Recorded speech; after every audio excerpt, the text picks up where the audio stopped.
I have a very special guest in studio. Now, Jazz Thornton, she has survived a childhood of depression, abuse and suicidal thinking to go on to have an international influence in mental health and well-being, using her journey to help other young people. She is an author, a speaker, a co-founder of the organisation Voices of Hope, a web series director for Jessica's Tree, and an international mental health advocate, not to mention Young New Zealander of the Year 2021, achieving so much and managing to fit in a bit of a chat here. Good morning. Great to have you here. Thank you for having me.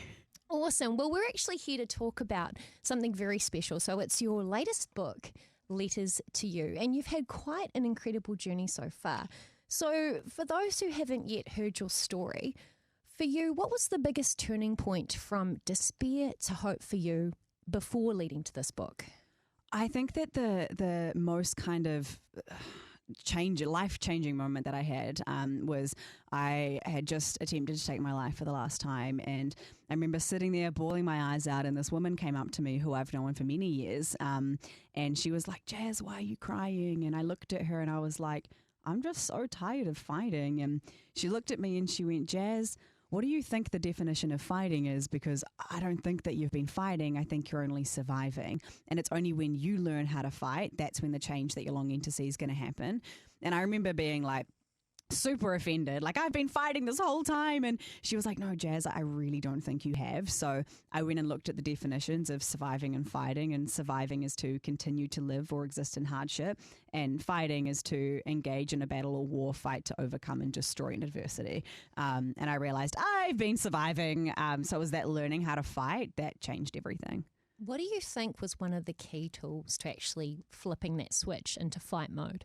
I think it was beginning to understand that my illness was not my identity, therefore it could change. I think that for so long I wholeheartedly believed that my illness was who I was, therefore I would go into therapy and I wouldn't listen to anything that they were saying because this is who I am, nothing that you say is going to change that. So beginning to understand that concept, that actually this is just something that is separate from me that I'm struggling with, means that there is a possibility for change, and that gave me the hope to fight through it. Well, I know that faith has played a bit of a role in your journey. So how has your faith shaped the way you process the ups and the downs that we all face in life? I think one of the biggest things that I did when I was in the really early stages of learning how to fight is that I wrote this list that I've talked about often, where I had my core beliefs on one side of it, which was at that stage, I'm unlovable, I'm a burden.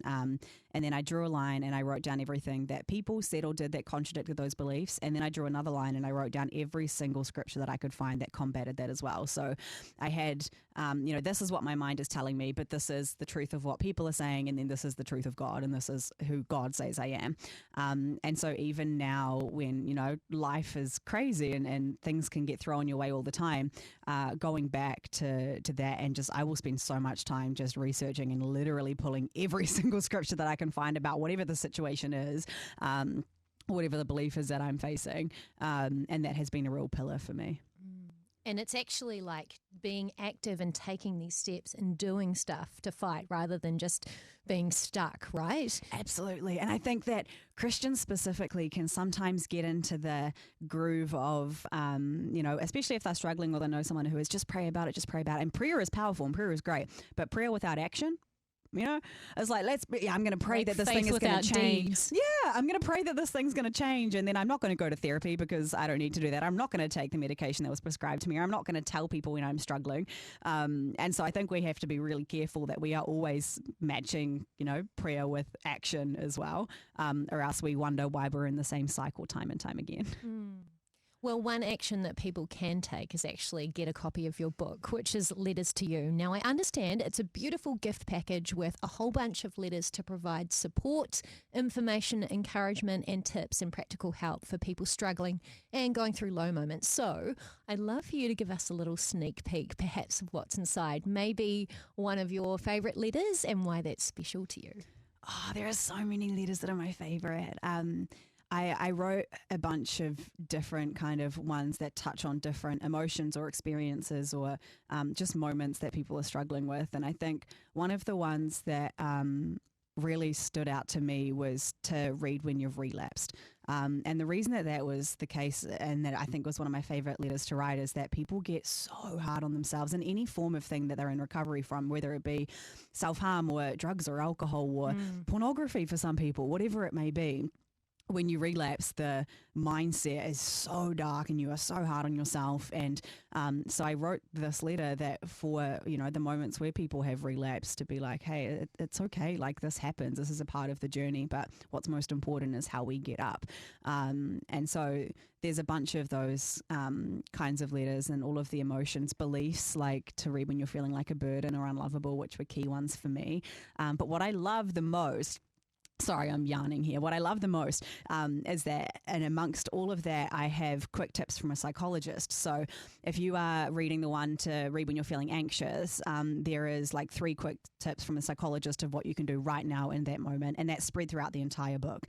So it's not just letters to make you feel less alone, but here are some practical things that you can do immediately. The whole, read and then act situation. Sounds wonderful, like a bit of an action plan, a go-to, a great resource. Well, thank you so much for your time on the show this morning. I've got to ask, where can people get a copy of this book? It is at any and all bookstores here in New Zealand. Otherwise, you can get it online at Mighty Ape. I've also recorded the audiobook myself, so on any audiobook apps, wherever you get them from, and it's on Kindle as well. Awesome. Well, fantastic. Thank you so much, Jazz Thornton, for your time on the show this morning. And if anyone wants more information about you, what website can we point them to?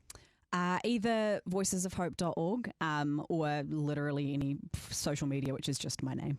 Fantastic. Okay, voicesofhope.org. And Letters to You is a book that can be read not just once or in order, but time and time again, and used as a tool when you encounter tough times.